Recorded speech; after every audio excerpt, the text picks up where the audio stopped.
네, 코인 스토리를 들어보시면 우리의 코인 상식이 쑥쑥 늘어나는 느낌입니다. 자, 뉴스 분석해 보겠습니다. 먼저 암호화폐 거래소가 또 해킹 사고를 당했습니다.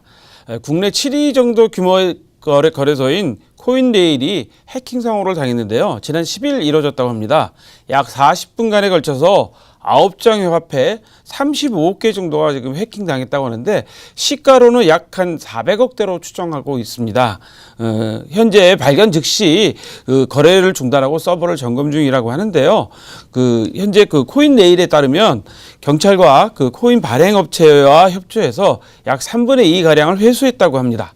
그러나 3분의 2 가량을 회수했어도 약 3분의 1 정도는 아직 회수되지 않은 상태이기 때문에 시가로 따지고 보면 약 한 130억 정도의 코인이 현재 해킹을 당한 상태고요. 이런 잦은 코인 거래소의 해킹 사건은 신뢰성에 의문을 주고 있기 때문에 많은 우려를 낳고 있는데요. 걱정스러운 점은 거래소의 보안과 해킹 후 사고 수습, 그다음에 보상, 이런 체제들이 어떻게 갖춰져 있는가가 상당히 우리들의 관심사를 끌고 있는데요. 문제는 뭐냐면 지난번에 있었던 유비트 해킹 사건도 아직 보상이 완료되지 않았다는 거죠. 유비트 해킹 사건 때는 약 보상보험에 가입해 놓은 금액 정도 한도가 약 한 35억 정도여서 생각보다 적은 금액이어서 보험으로도 보상을 다 받을 수가 없었습니다. 그래서 보안이나 특히 보안 문제 사전에 예방하는 차원이겠죠. 그다음에 해킹 사고가 일어났을 때 바로 사고 수습하는 방법, 그다음에 투자자들이나 소비자들을 보호해주는 방법, 이 세 가지 시스템이 제대로 갖춰져야지만 거래소에 대한 투자자들의 신뢰도가 올라가기 때문에 아주 저희들이 좀 눈여겨봐야 될 뉴스 같고요. 다음 뉴스는 전 세계 암호화폐가 일제히 하락했습니다. 이거는 좀 전에 말씀드린 우리나라 거래소 코인레일의 해킹 사건하고 미국에서는 거래 내역을 모두 제출하라는 규제가 강화됐기 때문입니다. 미국 선물위원회가 비트코인 선물 관련해서 가격 조작 혐의를 조사하고 있는데요. 모든 거래 사이트에다가 거래 내역을 제출하라고 했다고 합니다. 각 거래 사이트의 거래 내역 제출을 명령을 했는데요. 강제성이 있는 거죠.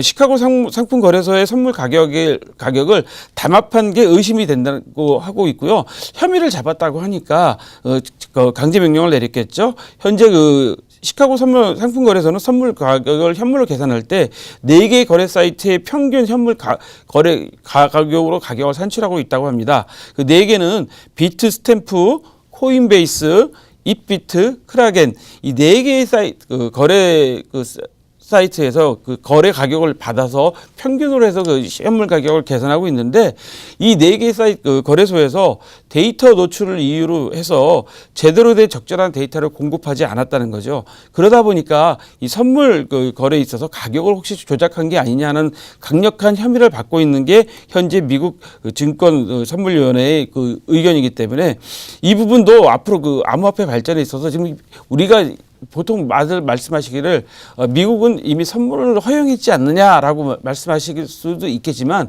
이런 가격 조작의 위험성, 이런 것들이 계속 밝혀지게 되면 오히려 기존의 정상적인 거래를 방해할 수 있는 요인들이 많이 있기 때문에 이런 또 일종의 편법 또는 범법적인 행위에 대해서도 저희가 뉴스를 좀 관심 있게 좀 봐야 될 것 같고요. 그런 움직임에 대해서도 저희가 눈여겨 좀 봐야 될 것 같습니다.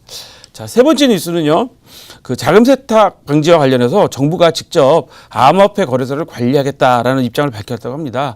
금융정보분석원, 그러니까 FIU죠.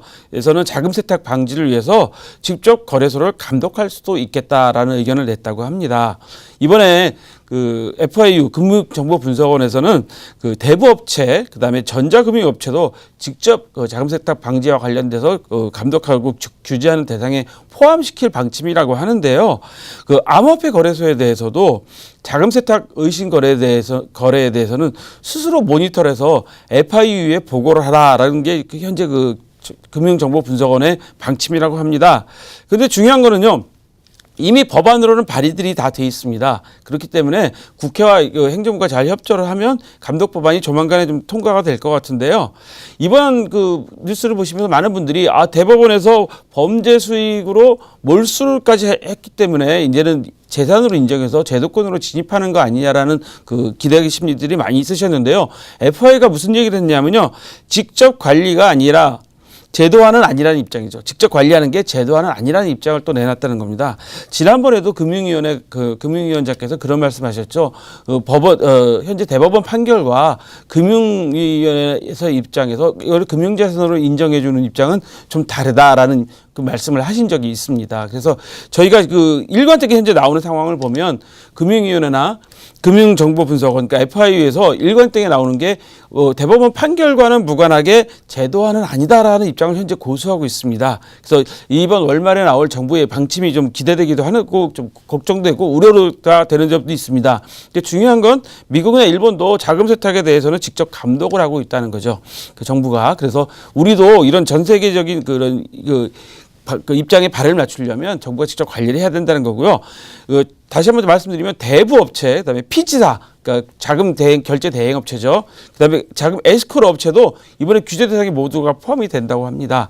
그렇다고 하면 그 암호화폐 거래소도 앞으로 자금 세탁 방지를 위한 직접 거래 감독 대상이 포함되기 때문에 거래소에서 좀 전에 뉴스로 말씀드린 그 해킹 사건도 있었지만 그 자금 세탁이나 실명 또 이런 것에 대해서 엄청나게 많이 신경을 써야 될 부분이라고 좀 보여지는 뉴스입니다. 다음 뉴스는요. 조폐공사가 블록체인 도입을 본격화하겠다는 얘기입니다. 지역 암호화폐를 유통 사업을 본격화하기 시작했다고 하는데요. 그 전자화폐 시대가 이제 도래되는 것 같습니다. 물론 그 조폐공사에서 하겠다는 사업은 폐쇄형 사업이긴 한데요. 이게 진일보된 사업이기 때문에 우리가 눈여겨 좀 봐야 될 것 같습니다. LG CNS와 모나체인 기반의 공공 블록체인 사업을 시작하겠다는 건데요. 그동안 이번 지방선거를 앞두고도 많은 분들이 공약으로 내세웠지만 지역에서 주는 청년 수당이나 무슨 양육 수당 또는 어떤 그 포인트 같은 것들, 그다음에 에너지를 절약했을 때 드리는 포인트나 자원봉사를 했을 때 드리는 포인트 같은 것들을 전부 폐쇄형 암호화폐로 발행해서 지역에서 사용할 수 있도록 하겠다는 거죠. 지역에서 사용은 가능하나 다른 거래 사이트에서는 임의로 거래를 하지 못하게 하는 그런 기능을 갖고 있는데요. 이렇게 폐쇄형 화폐라 전자화폐라도 많이 도입이 되게 되면은 결국에는 블록체인 산업의 발전의 기반이 되는 것이기 때문에 우리 이 실생활에는 엄청나게 많이 도움이 되고 그 암호화폐 그 오픈형 사업에는 더더욱 한 발짝 더 다가갈 수 있다고 좀 보이게 되겠습니다.